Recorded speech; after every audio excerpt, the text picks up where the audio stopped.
Hello, welcome to Weatherwise. I am meteorologist Nathan Scott, and we've got storm chaser Zachary Hall in the house. I'm really excited about this interview because you have some wild stories to share. First of all, let's talk about your background a little bit, because you didn't go to college for meteorology. No, I took, first of all, thank you so much for having me, Nathan, and bringing me on. No, I had a little bit of a different background whenever it comes to meteorology. I initially wanted to pursue meteorology, and I was going to try to go to Mississippi State. But as we all know, when you're 18 or 17 or 18, plans change. I had a different course of action and actually had other aspirations. I wanted to be a detective, a crimes against persons detective. So I went to college and I studied that, criminal justice, and had some other ventures as well. And I actually went into that role at law enforcement and was a police officer, fully certified here in the state of Arkansas for around 4 years. And yeah, I maintained that for a while. Of course, while doing so, I never stopped studying weather. I've studied weather since I was in junior high, full on study. Any sort of course study I could get on, med ed. I know weather nerds, and we know what that is. Yeah. But yeah, I guess you could say self-taught most of the time. I've been fortunate to have some other education on the side.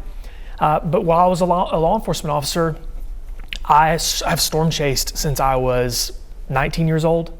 I'm 30 now, I'll be 31 in January. And I never stopped storm chasing during that. I would take all of my work vacation, every bit of it, in May. Wow. And would travel and storm chase and do hurricanes and all sorts of stuff. And that was a lot of fun. But I was able to make a long story short, I was actually in the process of trying to become a detective. I put my memo in to go upstairs, as they called it. So was about to live the dream, quote unquote, when I was offered the ability to storm chase full time. So I had to make a decision. That's quite the crossroads. Yes, and so it was leave my government job and storm chase full time or stay. And me and my wife talked about it. Had a good social media presence online where I shared my storm chasing content, specifically a lot of stuff in the state of Arkansas because that's where I'm from. And I went ahead and took the leap and decided I was going to storm chase full time, try to make something out of it. And it's led into so much more now. But I tell people all the time, I took the long way around. Instead of just going to college and, focusing on meteorology, I decided to take the long way around town. So. And storm chasing has really changed throughout the years because before, when I was going to college, it was mainly for research. Colleges would send out their students for research projects, and then of course Reed Timmer came along and he got a lot of exposure on the Weather Channel, and then it just kind of blew up for the most part, and people were like, I want to be in that situation of a tornado coming right at us and having things fly by.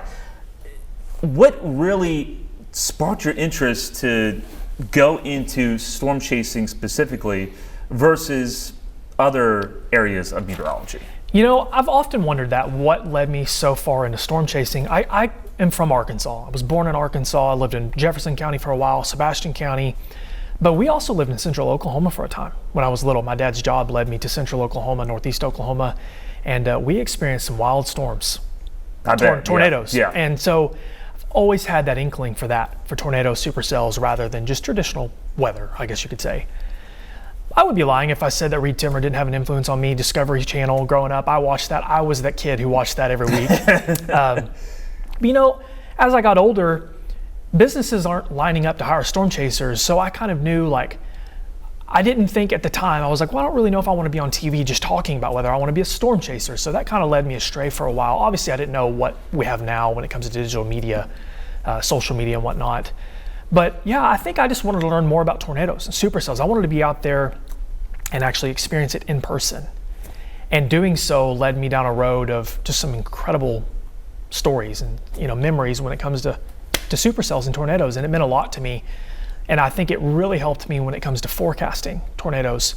I'm not an expert. I will never claim to be an expert, but I definitely feel like storm chasing and seeing storms in person has helped me, learning more about severe weather in general. So yeah, you are one of the rare people in this world, as storm chasers are. You don't run away from danger, you go right into it. Yeah, I guess. This is a life-threatening hobby. We've lost storm chasers because of decisions that they made that unfortunately took their lives, just because we don't know exactly what's going to happen with the cell. Sometimes they have a mind of their own. Talk about some of the times where you made a miscalculation on a storm that got you into a precarious situation? Well, I've been stuck in the mud a couple of times. That's never fun. Unfortunately, I have positioned myself in a few times where I felt like storms were maybe moving a little bit more erratic than I expected, or unfortunately, this is a great example. You get yourself caught in the forward flank of a storm. For those who don't know what a forward flank is, it's the forward position of the storm rather than the back. Generally where your heavy rain and your hail is, you can't see a whole lot, your visibility is obscured. And I've had a few instances of that where I kind of lost my bearings a little bit. Maybe you don't have service and you can't check radar, don't really know where you are, and you're relying on visual cues in a storm rather than a radar. I have hurricane chase as well. Hurricane Ian, Hurricane Ida, okay, wow. Hurricane Idalia. I did Hurricane Idalia solo, but Hurricane Ian was very scary. I mean, that was about as strong as hurricanes really get. As it was over the ocean, of course, it weakened slightly before landfall. And there's a concern about storm surge with that. Mm-hmm. I've also had some pretty interesting experiences in snow coverage. You know, with slick roadways, nobody, I feel like, talks about that as a storm chaser. I haven't been in any precarious positions when it comes to blizzards. That always kind of scared me a little bit. I felt like that was something that I kind of avoided. But I've also driven into, I can't say for, I've never driven into a violent or a strong tornado, but I've had a couple of occurrences where I felt like I was either very close or in weak tornadoes, especially at night. Mm-hmm. I had some very close encounters at night that I really regret because it could have been much worse. So that's kind of the extent of my crazy, life-threatening stories per se. And of course with lightning, I could probably talk all day about lightning strikes. That's another aspect of storm chasing that I feel like gets overshadowed a little bit. If you're out taking photos of a storm, trying to get video, you're in and out of your car, lightning striking all around you.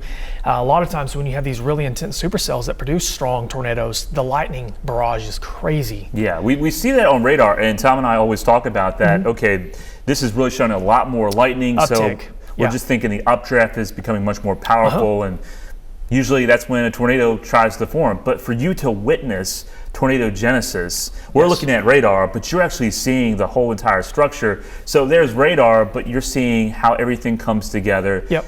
Talk about that feeling of witnessing actual tornado genesis. Well, that kind of goes back to what we were talking about earlier. You can watch it on radar, and sometimes a lot of times you can pick up on the visual cues on radar and see, well, this storm is getting its act together. Seeing it in person is just a different level. Especially when that storm really starts to get its act together. The base is organizing, it's lowering. In the storm chaser world, they would say it has a pregnant base on it because the bowl is lowering at the bottom. You can literally see it looks like it's forming into a bowl. Of course, eventually you have the funnel that starts coming down. Maybe it's weakly rotating or eventually rapidly rotating. Not all tornadoes are made equal. Sometimes you have it's almost like the whole supercell just sits on the ground. Where some, if you have a higher, storm with the LCLs, or as we know, your cloud base is a little bit higher, those tall tornadoes. So you go through these visual cues. You've got, whenever you're looking at the storm, and you've got the, I can't remember what the name of it is, whenever you're looking at the bottom of the storm and it's like opening up the horseshoe. Okay, I'm so sorry. Whenever you're looking for that horseshoe appearance, a lot of times on that far end, on the right end of the horseshoe is what you like to look for. But these things you won't know these things by just looking at a radar. No. Being out in person, experiencing this in person does wonders for you when you're trying to get those visual cues on tornado genesis. And then also looking at the radar, every hook echo doesn't produce a tornado. Right. It can get very close, and I'm sure you've witnessed where it's almost there and you're like, okay, this is going to be the moment, but then what happens? Yeah. Sometimes storms just look like they're going to do it and they don't. Obviously, you have some science involved there. Sometimes storms rotate, but they're missing that ingredient. Maybe the low level moisture is not enough. Maybe we're missing that. Maybe it's not in the best area of low level jet. I mean, we could go on and on about things that we never know for each storm. But some storms, they get really close and they just don't do it. Obviously, I know we keep referring to this picture, but sometimes you have storms that have the hook echo that starts to form. You've got the hook, it looks classic, but it doesn't do anything. Not all supercells are made equal. So in seeing that in person, sometimes they'll rapidly rotate, but not produce a tornado. And then some storms do rapidly rotate and they do produce tornadoes. It's a case-by-case scenario, of course, with a greater parameter space that you have at hand. Now, have you been in a hail core that's produced baseball-sized hail before or larger than that, where you've seen quite a few dents on the vehicle? Yeah, I've definitely had a lot of dents. I did a really good job. I chased continuously for 4 years full time and got really close to some pretty bad hail a few times, but for the most part, I feel like I did a pretty good job of avoiding extreme damaging hail. Like some guys, they drive into it. I just valued my property too much to do that. But I got into some pretty big hail. Insurance companies appreciate that. Yeah, I got into some pretty big hail a few times, larger than golf balls at a minimum, and had some dents. But it was never on purpose. I never really did that, driving into hail, a hail core for just for fun. It just wasn't my style.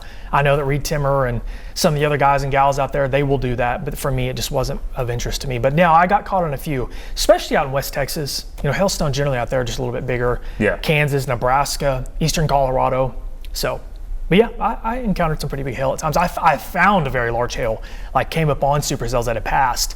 I have found hail softball size and larger. So, yeah, that's always interesting, holding those. We've always heard the saying, when the sky goes green, the tornado may be coming your way. Yeah. Is that true? Did you see that? Or was it more that's hail versus actual tornado?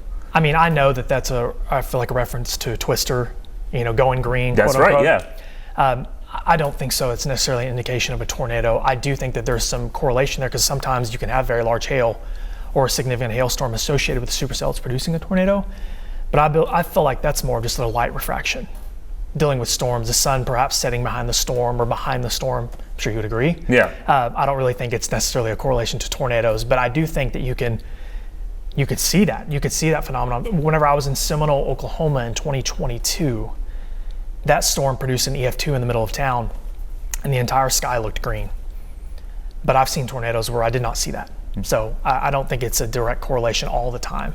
So hopefully that answered your question. What's the wildest type of sky you've seen? It could be the mammatus afterwards, or just the whole supercell structure out in the plains, because you can be sunny and then you got this massive storm in the distance. Yeah.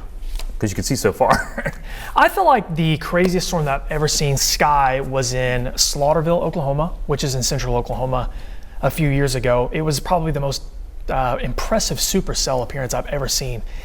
It literally looked like the entire storm, mesocyclone, supercell, entire thing was rotating rapidly. Like, it's one thing to see a wall cloud that appears to be rotating on the base of a storm. This storm looked like the whole thing was rotating, and it had a beaver tail, an inflow tail, whatever we want to call it, that had extended out for miles. I have video of this storm that I've shared on social media before, and it always gets engagement and interaction from people because they're so mesmerized by it, like I was. And I've seen a couple of mammatus displays or whatever. A lot of people will get mesmerized by those as well. They're so beautiful in the Texas Panhandle that, it looks like the entire sky is lit up with a mammatus display. It just looks so surreal. Gorgeous. When you see that. Yeah, very unique. I think that's what catches people's eye. It's just not a standard type of cloud that you see all the time. Yeah. Especially when they're vivid sunset associated. So.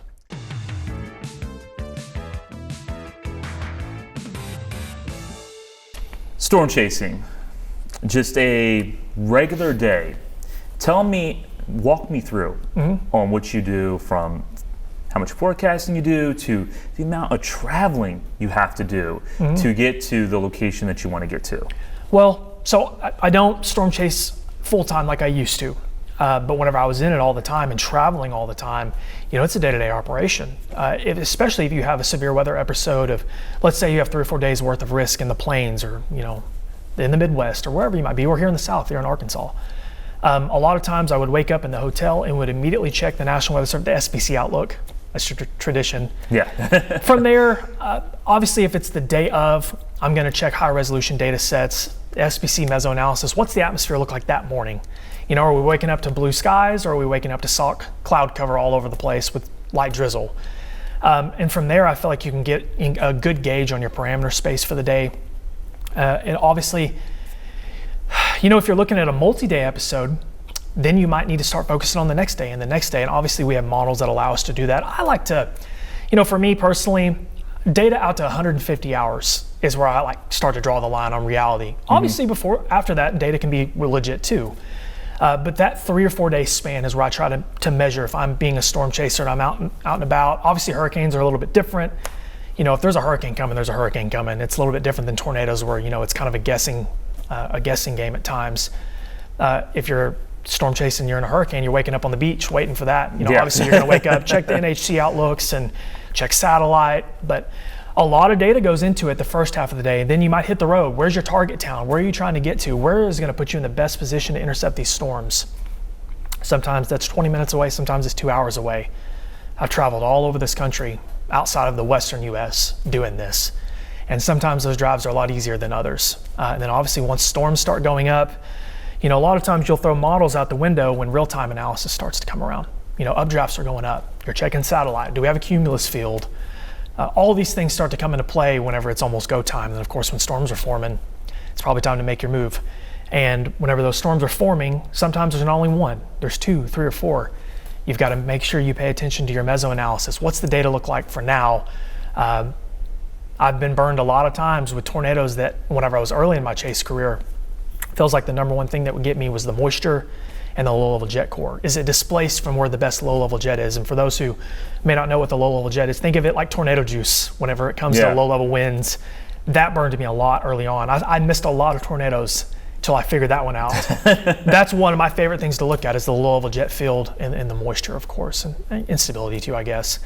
And then once the storms are forming, you pick your storm, good luck. Be safe. It's a gamble. Yeah. It's still a gamble, even if you think it's the best one. I've been on storms before that I thought just dynamite, didn't do anything. And then the storm that I missed 20 miles to the south is one that produced tornadoes. And there's no way that you can catch up to that. I guess it depends on where you are. Yeah. If you're in Arkansas, that's probably going to be pretty tough. If you're in Kansas, maybe. You could probably see 20 miles in Kansas, but so. Well, talking about different states for storm chasing, what is your favorite state to storm chase in, and what is the worst state you want to storm chase in? My favorite state's Kansas, and I'm not sure it's really close. Western Kansas is unbelievable. The storms up there are so dynamic looking, they're beautiful. The road networks are gridded usually, which makes it easy to traverse storms. I think I've already mentioned that you can see a long ways, but Kansas is just number one to me. I've seen some of the most beautiful storms in the world in Kansas. Least favorite, Louisiana probably. Louisiana, southern Mississippi, and southeast Texas. No disrespect to those people whatsoever. Just the trees, the geography. The trees, pine country, Yeah. cell service. You can't see storms. Generally, in that part of the country, and it can be the same said for Arkansas sometimes, I feel like your moisture content is so much higher, so storm bases are low, heavy rain, you can't even see the tornadoes. You'd be 5 miles away from one, you wouldn't even know it.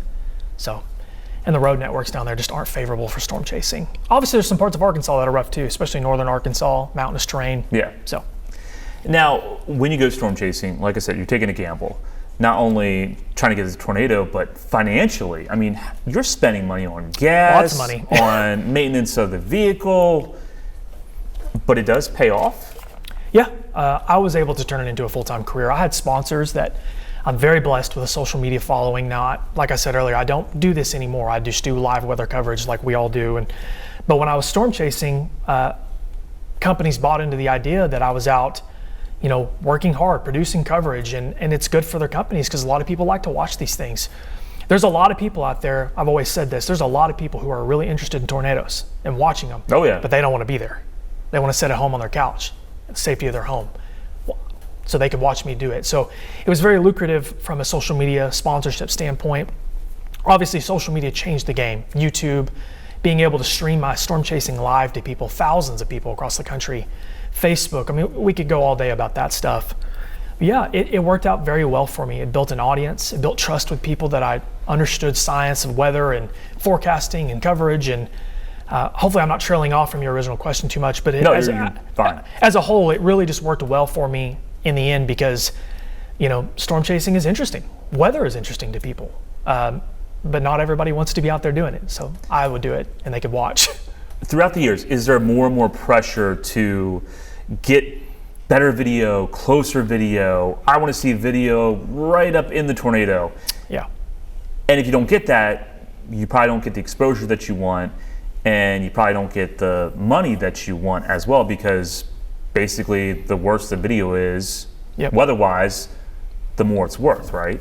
Yeah, so that was one reason why I started to move away from it, is I felt like it was becoming a contest on who could get closer. And I do not judge anybody on how they storm chase. That's your own journey. That's your own decisions. We're all adults here, hopefully. For me, I definitely feel like there's a contest on getting closer. Who can get the most extreme footage? Whoever gets that most extreme footage, there's a good chance that they're going to probably get that payday they're looking for. And that's just part of it. Extreme sells. That's just the way it is. And I'm not going to act like I didn't have some moments that I would, categorize as maybe higher end stuff, maybe too close. Not always though. So I had stuff that I would sell to media outlets across the country and, would do well on social media. That wasn't necessarily extreme, but would tell a story. Mm-hmm. That was always my goal, is to try to tell a story with my content, add some value to what was going on so people took it serious, especially here in Arkansas, my home state, because I felt like, I'm not saying everybody's like this, but some people don't take it serious until they actually see the tornado. On the Little Rock Tornado Day in March 2023, I was able to stream that tornado live, that storm. I was able to stream the wind tornado live. And I know for a fact, I had people tell me after that they really took things serious because they saw the tornadoes in person, like on my feed.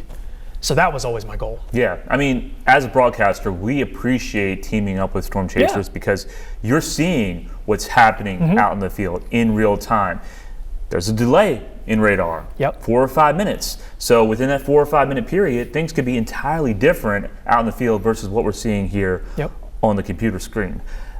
Also with the storm chasing community, is it a tight community? Is it competitive? And then to add to that, when you were out in the field, did you see storm chasers break the law unnecessarily that could put people in danger?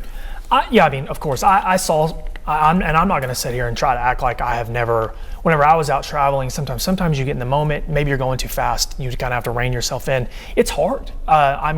When you're out here dealing with supercells, life-threatening supercells, it's easy to go faster than you should and try to get away from things. And that's another reason why I stopped doing it, is because of the risk factors. I think one of the most dangerous parts of all this is the driving. I was in 2 accidents while doing storm chasing. Thankfully, neither of them were my fault. Somebody ran a stop sign in Iowa and T-boned me.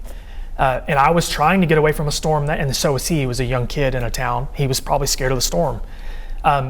That's one of the most dangerous parts of it. I'm glad you brought that up because it's the truth. As far as seeing people, do heinous things driving, I was never necessarily looking for that. A lot of times you're so preoccupied, you're not sitting there scanning for traffic violations. But there are times where people probably move quicker than they should. But, then again, I feel like you're kind of splitting hairs with that stuff. Yeah. But I was only ever worried about myself first and foremost. And that's a dangerous part of it.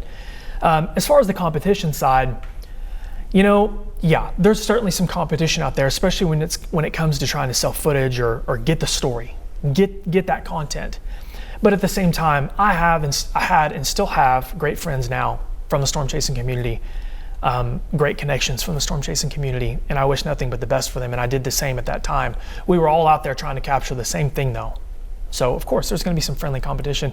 We would always joke at the end of the day when the storms were over, it was like, look what I got. Wow, my gosh, I can't believe you got that, Meanwhile, they missed out. Some people might take it a little too serious, and there were days where I would be frustrated if I missed everything and friends or whoever didn't. That's just the name of the game, though. Get better at forecasting. That's what I always tell myself. You've got to get better, man. You got to get better. So, is it an adrenaline rush? Is it kind of just like a little bit of a drug for the most part to get into that storm chasing mode and go for the day and then see it and be like, wow, my work paid off? Yeah, especially when, a lot of rides on this. Travel time, finances, commitment, forecasting, honing in on your forecasting whenever it all happens. And you see these tornadoes or you experience the hurricanes and you capture the content that you were so desperately trying to work hard to get to. Yeah, there's adrenaline involved. It's a lot of fun. I don't want to take anything away from that.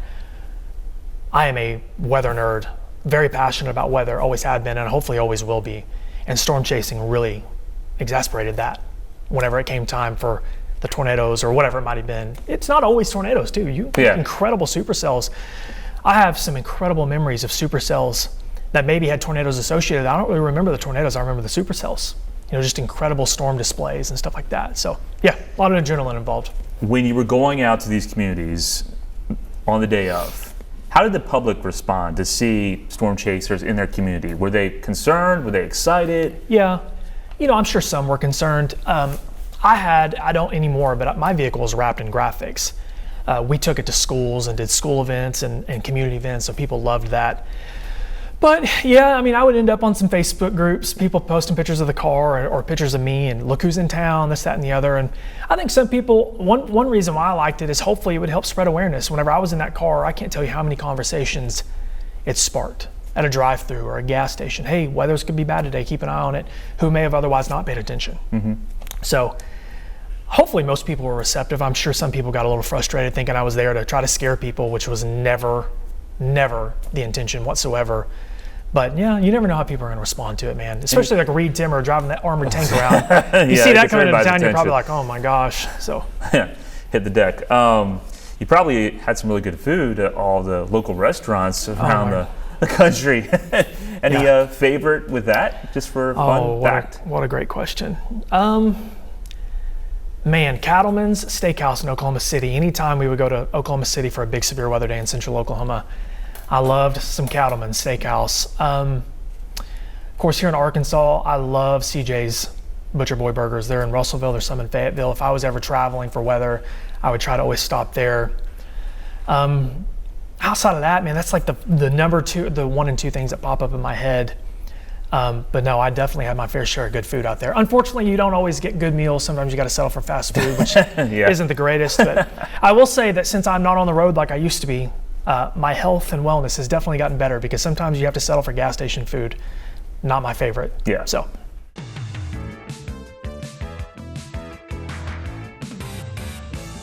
Well, what advice do you have for somebody that's watching and they love weather, they love meteorology, they're in high school, they're thinking about storm chasing? Yeah. What would you tell them? Well, first and foremost, I'm very blessed to have a job in the weather industry in the state of Arkansas without the standard route, going to college, getting a degree. Will never discredit that course or that path. If you are interested in weather and you want a job in the weather industry, education is never a bad idea. And whether that's a meteorology degree from a respected college, or if you don't go that route, at least at a minimum get a National Weather Service accreditation, the Storm Spotter. They even offer advanced certifications that I got when I was very young because I was very excited. Yeah. That's number one for me. If you're not interested in doing that and it's something you want to do as a hobby, local spotting is a great way to kind of get your feet wet. If you're simply only interested in storm chasing and you don't want to go that route, the educational side, start out local. Start spotting around where you live. You're familiar with the roads. It'll keep you safer. Start looking at those storms, figuring out how they act, how they behave. And once you do that, and maybe you get some storms under your belt, hopefully you're obtaining some form of education because this is dangerous. And you're learning about storm structure and how storms interact and whatnot. Then you can maybe start traveling a little bit, maybe around the state you live in. Always recommend if you're going to make a trip somewhere, go to the plains, Oklahoma or Kansas. Those storms aren't any less dangerous, but I do feel like it's somewhat safer. The roads are safer, the visibility's better. Don't chase at night, stay in the daytime only. And I have no doubt that you can have a good time and enjoy weather, just like I have done for so long, in a safe manner. And the most dangerous part's travel. Be on your P's and Q's, watch for other people, because your goal is to come home safe. Mm-hmm. So hopefully that answered your question. Oh, no. Yeah. Final question would be, what event really stands out in your mind and for what reason? Rolling Fork, Mississippi in 2023. Myself, Frankie Shepard, we were the first few at a minimum in town after that tornado hit. That was about as close to an EF5 as we've had in the last decade, I would say. Yeah. Top of the list. Did you rescue people? We did. We saw, obviously some terrible things too while we were in town. That was the first time, because the wind tornado was after that. That was pretty rough. The Little Rock tornado, of course, was a big deal as well, but the Rolling Fork tornado was just on another level of destruction. It looked like a bomb had went off in that town. And that really set a fire in me. There was no tornado sirens going off in the town. Still don't know why. So when we drove through the town before it hit, we were honking our horn on the car, trying to get people to look at the graphics, the tornado stuff, hoping that people would put two and two together. But that storm lit a fire under me when it came to the public awareness side, community forecaster. That's what I tell people a lot of times what I do now that I don't storm chase like I used to and just do more coverage. A community forecaster, just trying to translate information to the public. Yeah. So we have better awareness, because I hate that we lose people to severe weather. It really bothers me bad in 2025. Yeah. And that tornado changed my life forever. Of course, I saw the tornado too. And for those of you who have never seen a violent tornado, it is not the same as a smaller, I don't like saying weak tornado because they can all be significant in their own way. Sure, yeah. But that was just upper echelon. The roar, the way it looked, it was at night, made it even scarier, I think. And then, of course, the destruction.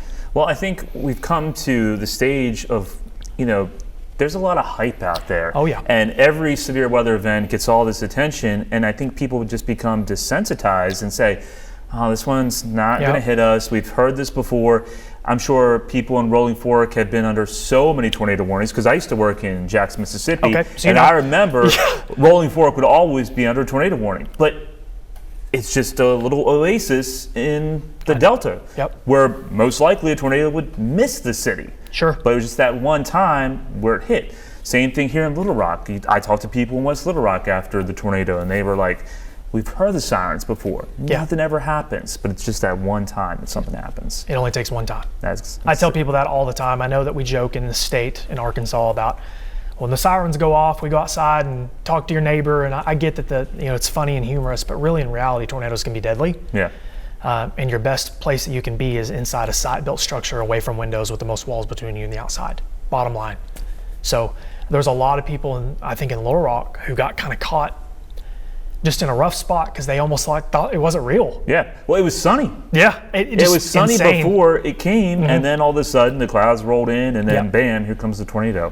Yeah. Scary day. Yeah. Yeah, it was really scary. That was like at the tail end of my storm chasing career-ish. So you're trying to walk that fine balance of, it's a big day for severe weather. It's in my home state, hundreds of thousands of people involved. That was just one of those days rare day, hopefully. Yeah.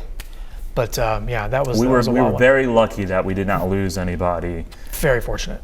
That could have been horrible. It was crazy to see that on our tower cam, just making its way through, very close to my neighborhood. So it was like the first time in my life I was like, I could lose my home. Yeah, it didn't feel real. Yeah, it really didn't. It really didn't feel real. This is what you see on Twister. Yeah. Well, Zach, thank you so much for making the trip down here from Northwest Arkansas. This has been a very enlightening conversation. Absolutely. I'm so sad that you're leaving the storm chasing business, but totally understand. Yeah. I'm sure your wife is very happy. Yeah, I still go. I tell people all the time, I'll still go. Like this last spring, I went to Oklahoma. I saw the Arnett EF3. So I was able to get out a couple times in the plains and still chase my hobby. Yeah. But yeah, definitely, I miss it sometimes, but I really like what I do now. And I love my state, so I like being involved in the Arkansas weather world with all you guys. Yeah. So. Well, congratulations on your success. Thank you. To take a different journey than a lot of us have. I appreciate it. Yeah, it's been an interesting ride for sure. So. All right, man. Well, we'll be back with more Weatherwise. Another episode coming up next week. Thanks for joining me once again. Have a great afternoon. Zach, thank you again for being here. Thank you, guys. Appreciate it.